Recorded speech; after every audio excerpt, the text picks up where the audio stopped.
Never look into the mirror and talk to yourself, who am I? Maybe you are somebody in the past that used to be confident, you used to be sure of yourself, you used to be full of life.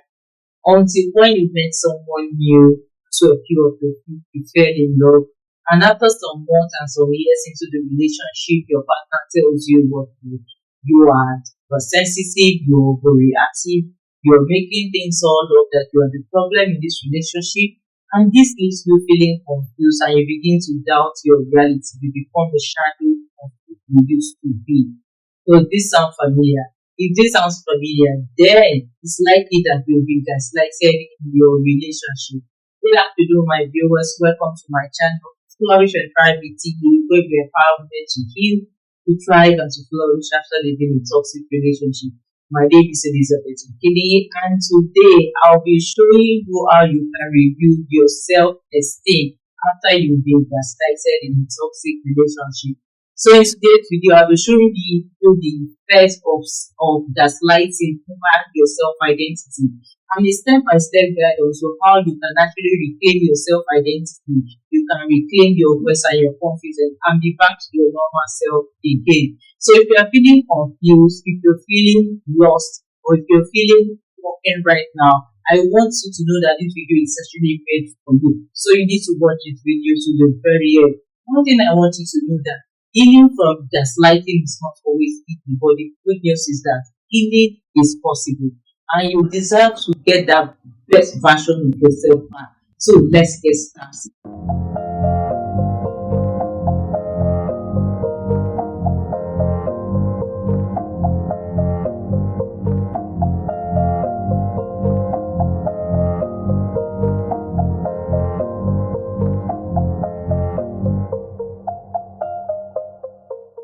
So now let's get to what we want to talk about today.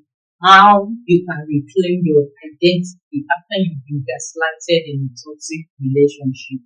So what exactly is gaslighting? What is gaslighting? For those who don't know what gaslighting is. Gaslighting is an emotional and psychological abuse in which your manipulator or your top dog or your abuser or someone toxic or a narcissist manipulates your thoughts and your emotions to make it look like as if it is not true, so that you will doubt your own reality. It is a situation whereby they make your truths to become the lie, and they make their own lies to become the truth. They want you to accept their truth. It is a way to control you. It is a way to control your emotions and your thoughts. So this has a very damaging effect on your emotional life. It has a very damaging effect on your emotional life. And some of the damages I am going to mention now. The first is you lack trust in yourself, because you've heard so many things about, so many things your abusers told you or your toxic partners told you about yourself, which are not true. You begin to doubt your own reality. You begin to doubt what you think and what you feel. So you don't have confidence and trust in yourself, in what you can do or what you can say or what you can feel. You begin to doubt them because of what you have heard. The second thing it does is that second effect is that you fear making decisions, because your abuser has already told you that whenever you make a decision, those decisions are always bad. Your decisions are never good. They make you to believe that you can't make good decisions, and as a result, you won't be able to make any decision. You will fear making decisions because you've accepted their lies as the reality. The third effect it has on you is that emotional numbness. They numb emotionally. In that way, they've been able to gain a certain level of control over you. They've been able to silence you. You are not able to speak your mind again because you don't know what you will say. That they will say you are all making it all of that. You are crazy. They are making you to look like the crazy one. So instead of being talking, you will keep your mouth shut. You will keep silent, and this will lead you into depression. And the fourth thing that they actually make you do is you take on a false identity. You begin to take an identity that is not your own. You accept the lies of your abuser, your manipulator, as the truth, and put on that false identity as your own. So they say, tell you, you are not beautiful, you are not good enough, you are the one, you are a troublemaker, you are making everything up. believe them and you begin to live with that identity, forgetting your true self. So now that you know some of the damaging effects it has on you, so how do you break free? How do you come out of this situation? The first step for you to actually reclaim your identity is for you to give yourself the permission to acknowledge the abuse without blaming yourself. It is important for you to acknowledge the abuse, that yes, I was abused and it is not my fault. It is not my fault that I was abused. It is not my fault that I am a good and kind-hearted person and I allowed myself to be manipulated, to be deceived by a bad person. You to that truth that yes, what happened to you was an emotional and psychological abuse, that they made you lose sense of who you really are.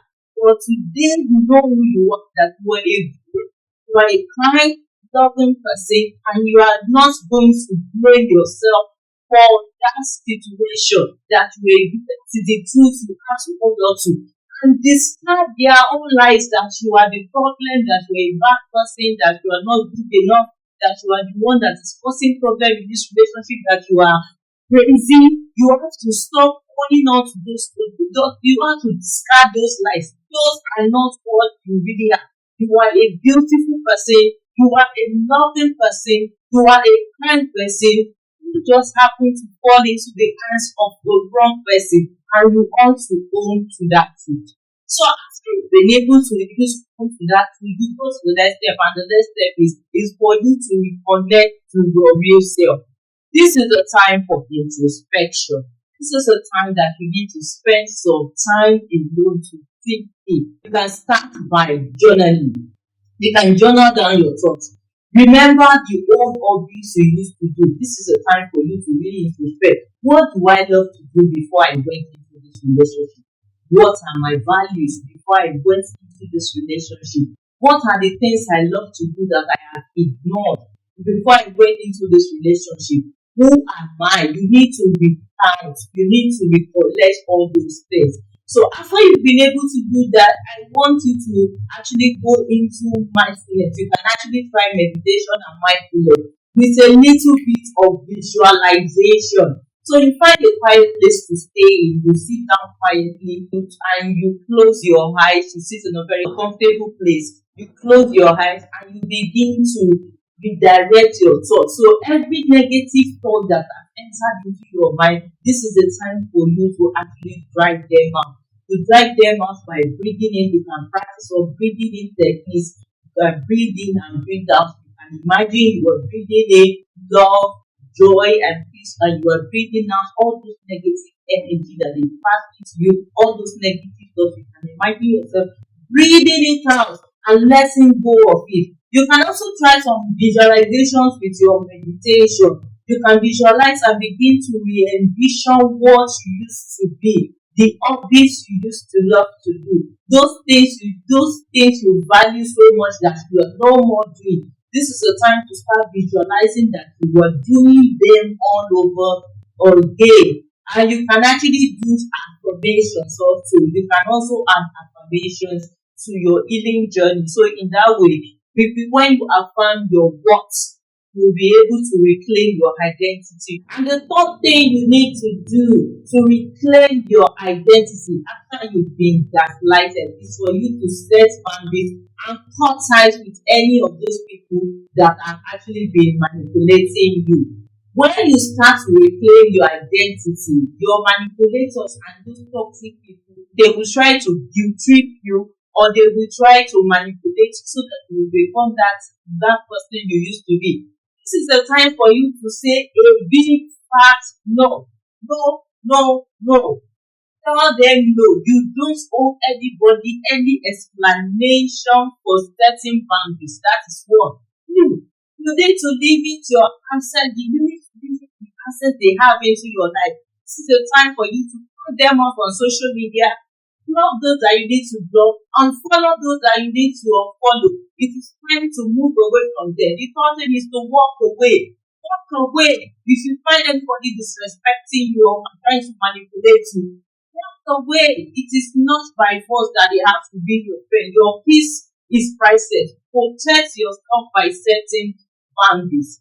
And the last thing for you to do to get your identity after you've been gaslighted is for you to seek professional help and also build a community. Seek the help of a therapist, seek the help of a counselor, or anybody who actually specializes in helping you recover from trauma or recovering from gaslighting and helping you to find yourself again. Those are the people you should talk to. Surround yourself with people who uplift you and who will help you grow and who will help you to become a better version of yourself. People who will make you remember beautiful things about yourself and you start doing them. You can also begin to remember all the old hobbies you used to do which you are blessed and begin to do them. Surround yourself with such people. You can go for a picnic, you can go for a ride, you can do some things that you've done before which you were no more doing. You can start them all over again. Your identity after you've been gaslighted is not always easy. But the good news is that it is possible. So you have to be gentle on yourself. You have to stay focused. You have to stay calm and know that this is a process. This is a journey and that we get there. Don't get scared when you continue to remember those things that has happened in the relationship. The only thing that you need to understand that yes, you are not crazy. Your feelings are valid. Your reality is valid. You are somebody of value. If you can remember that, then any voice that comes into your head, you can silence them with what you know about yourself. So ladies, we have come to the end of today's video. Thank you for watching. If you love what I do, give this video a thumbs up and share it with someone who really needs it. Get to subscribe to my channel and hit the notification bell to get notified when I make a new video every week. So ladies, thank you for watching and I'll see you in my next video. Bye.